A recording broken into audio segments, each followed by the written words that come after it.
Assalamualaikum warahmatullahi wabarakatuh. Nama saya Chelsea Kirana Ardia Kusuma dari kelas 3D ingin menceritakan tentang kisah Nabi Ismail alaihi salam. Kisah Nabi Ismail alaihi salam. Ismail adalah anak Ibrahim dengan istrinya Siti Hajar.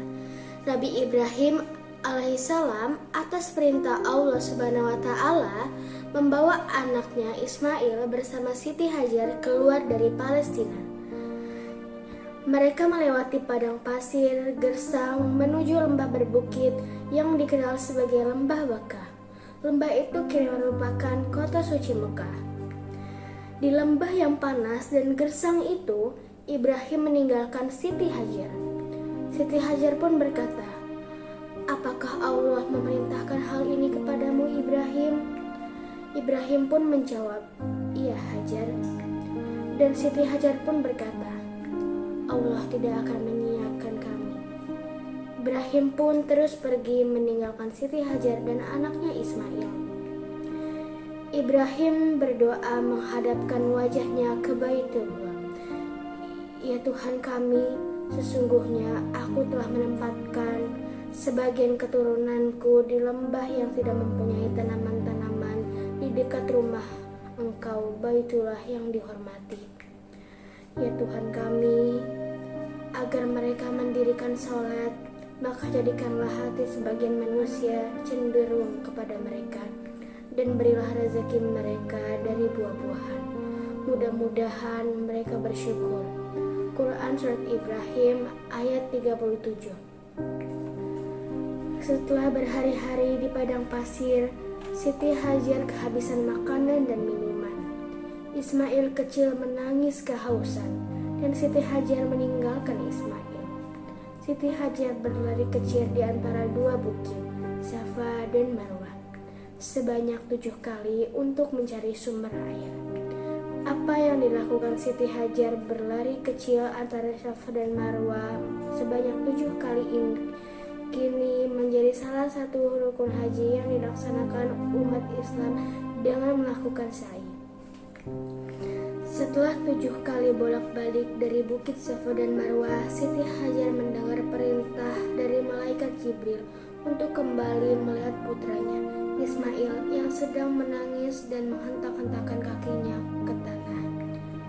Di tengah situasi yang sulit ini, Allah Subhanahu wa taala menurunkan rahmatnya. Dari hentakan kaki Ismail mengeluarkan air yang berlimpah. Siti Hajar pun kemudian berkata, "Zam zam zam zam." Berkumpullah hingga akhirnya air yang berkumpul itu dinamakan Zam-Zam. Ketika Ismail beranjak besar, Allah Subhanahu wa taala menguji ketaatan dan keikhlasan Nabi Ibrahim dan putranya. Allah Subhanahu wa taala meminta Ibrahim untuk menyembelih Ismail. Perintah ini datang dalam mimpi Nabi Ibrahim yang kemudian disampaikan kepada Nabi Ismail untuk meminta pendapatnya. Nabi Ibrahim berkata, "Hai anakku, sesungguhnya aku melihat dalam mimpi bahwa aku menyembelihmu." Quran Surat Al-Shafat ayat 102. Ismail berkata kepada ayahnya dengan penuh kesabaran dan keikhlasan dengan menjawab mimpi ini sebagai perintah Allah Subhanahu wa taala, dan ayahnya harus segera melaksanakannya.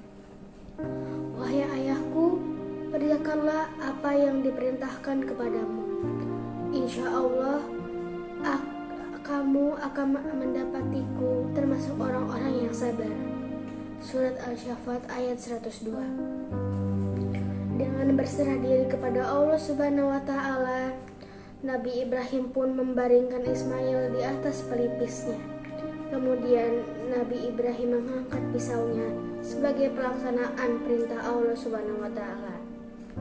Pada saat pisau siap digunakan sebagai perintah Allah Subhanahu wa taala, Allah Subhanahu wa taala pun memberikan mukjizatnya dengan mengganti Ismail dengan sebelihan hewan yang besar seperti yang tertulis dalam surat Al-Shafat ayat 107. Peristiwa tersebut kemudian diperingati sebagai hari raya oleh kaum muslim, yaitu Hari Raya Idul Adha. Nabi Ismail disebutkan sebanyak 12 kali dalam Al-Quran. Nabi Ismail berdakwah di Mekah dan menyerukan menyembah kepada Allah Subhanahu wa Ta'ala kepada umatnya agar bertakwa kepadanya. Nabi Ismail juga membantu ayahnya membangun Ka'bah kembali ke atas perintah